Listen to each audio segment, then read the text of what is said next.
Sa itong video na to ay i-share ko lang at papakita sa inyo at hindi ko to pinapakita para ipagmayabang. Sabay nating i-test to kung talagang maganda to. Ito 5 inches air nozzle burner. So ito po yung D3. Ayan, ayan yung D3. Ito na yung metro. Ito po yung metro, no? Ayan, sa 10 inches to 5 inches diameter. Tapos ito yung trace. Yan. So sabay-sabay nating tingnan to kung ito ay okay. Para pag okay, pwede nyo. So same process lang to, yung kagaya ng trace, pero mas marami tong butas nito. Ay lagay ko na lang sa thumbnail yung hindi ko pa ito nabilang. Yan, trace 5 inches air nozzle burner. Ito yung style nya. Since sa mantika naman gagamitin ni sir, hindi ko na siya ginamitan ng 1.5 mm. Ito mm to lahat. Ito ay naka straight, tapos patingala. Tapos ito yung magtutulak kasi malaking talyasin yung sir. So ito nakakatulong nito para maitulak yung hangin palabas yung doon sa may tapos may dalang apoy. Bonus na yan dito sa parteng ibabaw.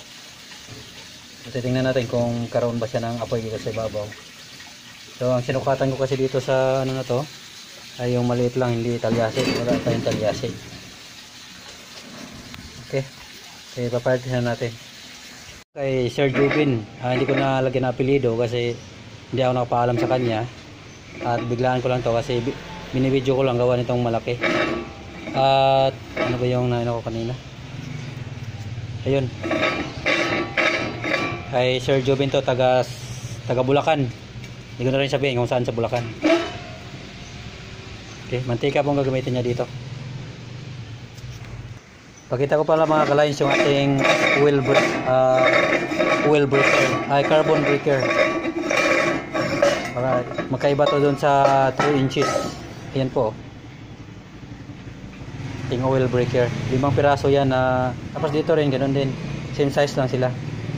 Kaya napansin nyo, pag engine oil lang ginagamit ko dito, eh dun sa bandang ilalim ay nagdilaw-dilaw.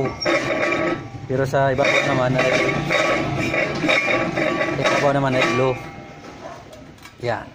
Ito natin konti. Yan. Ayan po mga ka-lines. Ngayon medyo malakas ang hangin.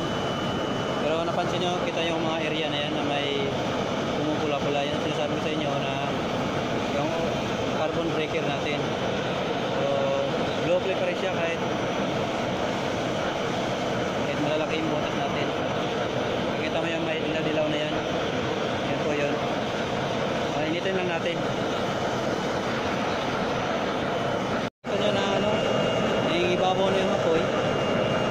Hindi ko tumatis sa ngayong gabi kasi bukas deliver na to.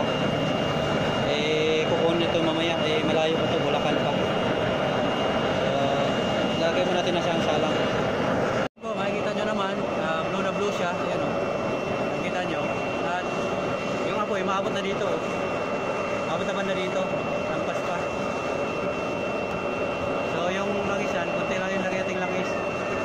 So dun sa parteng ilalim, ayun, gumagana nga siya. Maganda sa ito paggabi, makikita nyo na lumalampas yung apoy niyan. Lumalampas sa kawali.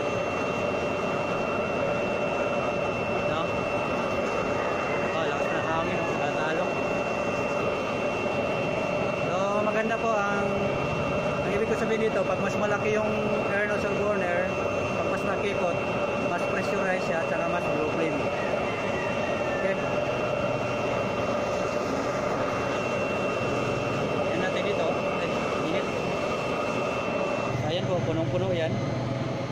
At ang gandahan nito, talagang kalat na yung init ng kaya pang talyasi talaga yung design niya para mabilis makakuha yung init sa paligid. Tingnan mo yung gitna, hindi masyado yung gitna. Walang bula yung gitna kasi kulang yung apoy. Pero pag uminit na uminit yan, mapang-abot na rin siya. Ayan o, kumukulo-kulo na agad. Wall breaker. Yung tunog niya. Kaya kayong dumidilaw-dilaw siya. Yan po yun. Kasi lagi niya nang nabasag yung carbon breaker. Nabasag niya yung carbon. Doon sa 5 butas na yun. Kaya kita nyo dumidilaw-dilaw na yan. Yan po yun. Kahit hindi mo na halukain. Ayan o. Bula-bula na yung mga laki. Halos sakop yung kawali. Tingnan nyo mga kalahin kung gano'ng kalakas to ha. Bulo na yan o. Yan yung apoy o. Yan yung kulo o. Yan pa mababa pa yung dyan. Ayan o. Yan yung kulo dyan.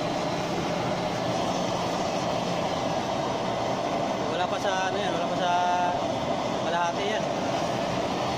Oo. Kasi yun. Oo. Yung kaldero ay kawali oh. Ayan oh. Kaso lang nagdidilaw siya, gawa na sobrang lakas na. Okay po, maraming salamat.